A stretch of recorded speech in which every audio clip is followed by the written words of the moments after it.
They don't care about facts either. Let's talk about the GOP and the movie 2000 Mules.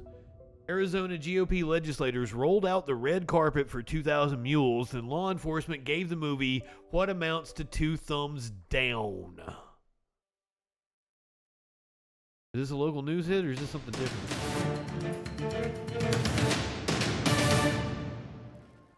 Welcome back as we continue our coverage of Decision 2022. And the war on disinformation and how election conspiracies are having an impact on this year's campaigns.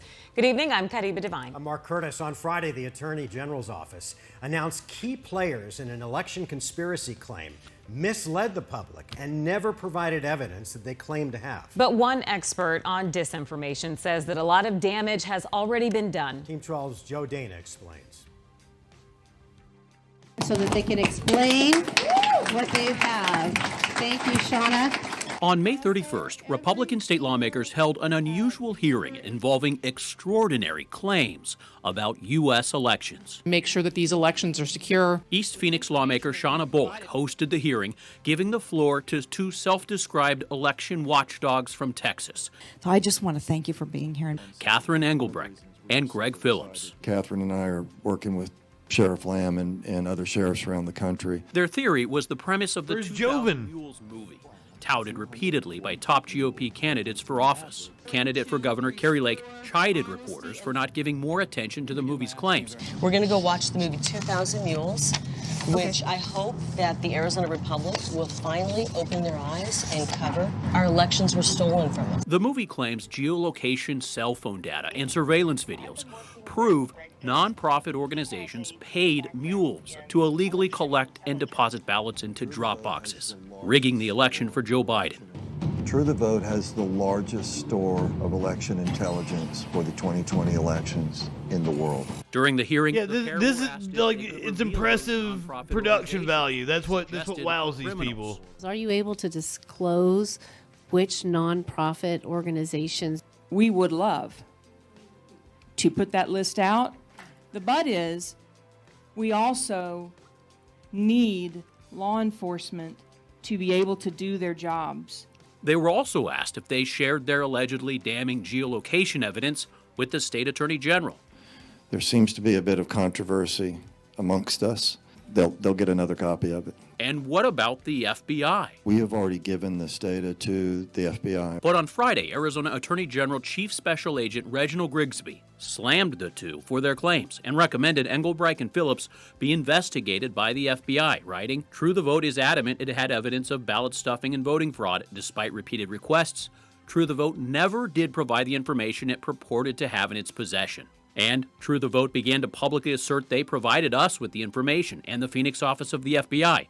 Not only is this patently false, True the Vote acknowledged to us during a meeting with them they had not given us the information. This is a new moment. Dr. John Carlson of the Recovering Truth Project at ASU researches disinformation. There's a very clear realization that the promotion of the fraudulent 2020 election, so-called, is a real boon for fundraising. And so there are a lot of folks who are at the upper political level who are sort of like wink, It's wink. a crime if you claim it like you've got the really evidence. good If you for make us. public statements about it. But we know it's not true. Fact checks and bipartisan election integrity organizations concluded long ago the 2000 Mules movie was not credible. The problem is that there are many people who are listening to them who absolutely believe that the election was stolen. And there are consequences.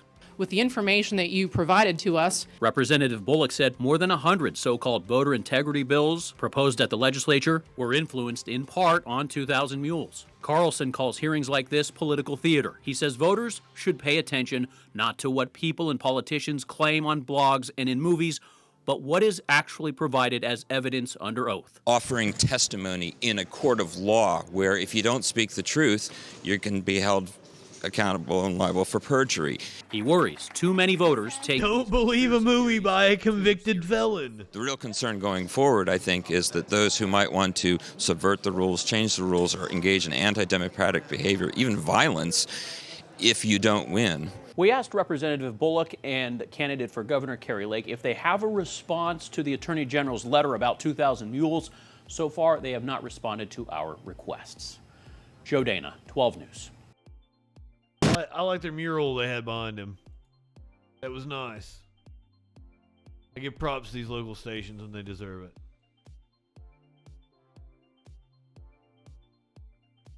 I like the motif. Let's stick with election conspiracy, but let's move over to Georgia. Atlanta Journal-Constitution. Text from Loeffler's phone shed light on activities ahead of January 6th and the 2021 runoff. If you will remember, Kelly Loeffler was the appointed senator from Georgia, appointed by Brian Kemp. Horrible candidate. She lost to Senator Raphael Warnock. Tricia Raffensperger's text messages 6 days after the 2020 elections was as blistering as it was direct. Hours after Kelly Loeffler, then Georgia's junior U.S. senator, called for her husband Brad to resign from his post as Secretary of State in a bid to appease then-President Donald Trump, the typically measured grandmother made clear exactly how she felt about Loeffler.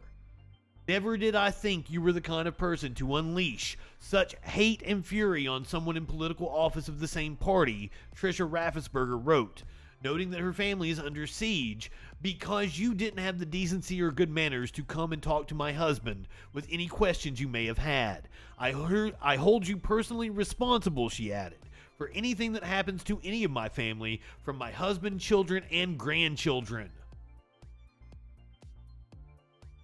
Damn. Messages come on November 9th, 2020, the same day Loeffler, then locked in a tight runoff battle against Democrat Raphael Warnock, and her Georgia colleague, U.S. Senator David Perdue, called for Brad Raffensperger's ouster. They cited no evidence beyond his unspecified failures administering the state's elections. Tricia Raffensperger's text did not appear to receive a reply from Loeffler, and a few weeks later, the former financial executive ended up losing her January 5th, 2021 runoff to serve the final 2 years of U.S. Senator Johnny Isaac's term after he stepped down. But the message, which appeared on one of 59 pages worth of text from Loeffler's iPhone, obtained by the Atlanta Journal-Constitution, offers a rare peek into Loeffler's private deliberations during her final weeks in office as she fought to hold on to her Senate seat while Trump and his allies cast doubt over the election. They provide a more personal view of the private maneuvering and mounting pressure on Loeffler in the run-up to the January 5th runoff and the storming of the U.S. Capitol the day after by a pro-Trump mob that led her to reverse her decision to cast a vote to block Democrat Joe Biden's presidential victory. So she was going to side with the fucking members of the House that were going to object to the electors. The copies of the text exchanges were sent to the Atlanta Journal-Constitution anonymously, and it's not immediately clear how the messages were obtained. The Atlanta Journal-Constitution's effort to identify who sent the text messages were unsuccessful, though the metadata accompanying the document sent to the paper show it was created July 25th. Messages appeared to relate directly to the 2020 election and the 2021 runoff, and they were collected in a document with the name of a vendor typically used by law firms to respond to subpoenas. It didn't include other texts such as personal messages to friends or family. Atlanta Journal-Constitution confirmed the veracity of the exchanges with 4 people who were participants in some of the conversations. Reporters contacted everyone identified in the exchanges cited in the story. Several declined to comment. Others didn't return phone calls and text messages. In a statement, Loeffler's spokeswoman, Caitlin O'Day, said the messages were a desperate attempt to distract voters 20 days from the election. Texts, which spanned from November 2020 to February 2021, almost entirely involved discussions between Loeffler, her aides, allies, and supporters about election fraud, her runoff campaign, and the certification of Biden's victory. In case you forgot what she looked like. Spokesman for Fulton County District Attorney Fannie Willis said the office has not released any documents related to Senator Kelly Loeffler, and spokesman for the U.S. House Select Committee investigating the January 6 attacks and the Justice Department did not immediately respond to requests for comment. So if you want to see more of the juicy details, they really spent a long time setting it up. I'm going to let you read the whole thing. One of Georgia's fake electors, attorney Daryl Moody, was also involved in Loeffler's campaign. The day before the GOP electors gathered to vote, Moody sought the senator's permission to participate. Biden was certified as the winner, I hadn't planned to go. Since I'm technically an officer and on your leadership team, I wanted to make sure I'm making choices that reflect well on you. Please let me know if you have any input. Loeffler told campaign staffers, I let him know we had no issues with that. Moody replied the next morning that he was not super thrilled about trying to vote as an elector, but I've been told that we could lose important national support for our Senate races if we don't. So I hope it's helpful. Admitting to a crime. This is evidence of a crime. One of the most ardent voices who sought to enlist Loeffler was then Congresswoman-elect Marjorie Taylor Greene. A month before the conservative firebrand was sworn into the U.S. House, Greene asked Loeffler to talk about a plan we are developing on how to vote on the Electoral College votes on January 6th. Wow. Less than 3 weeks later, on December 20th, Greene invited Loeffler to a White House meeting the following day that she said was organized with Trump, his legal team, and members of Congress. Do you think we're stupid? You think we're fools? Officer Loeffler subsequently shared the invitation with two of her campaign aides who urged her to respond that she was with Ivanka Trump, the president's daughter and White House advisor, all day and couldn't attend. Loeffler shared the message but added to Greene that everything is on the table with regard to January 6th. Wow. I'm glad I actually scrolled down and got to see more of the text because there is some fucking shit here. Yeah, I'm not high enough for this shit. Thank you.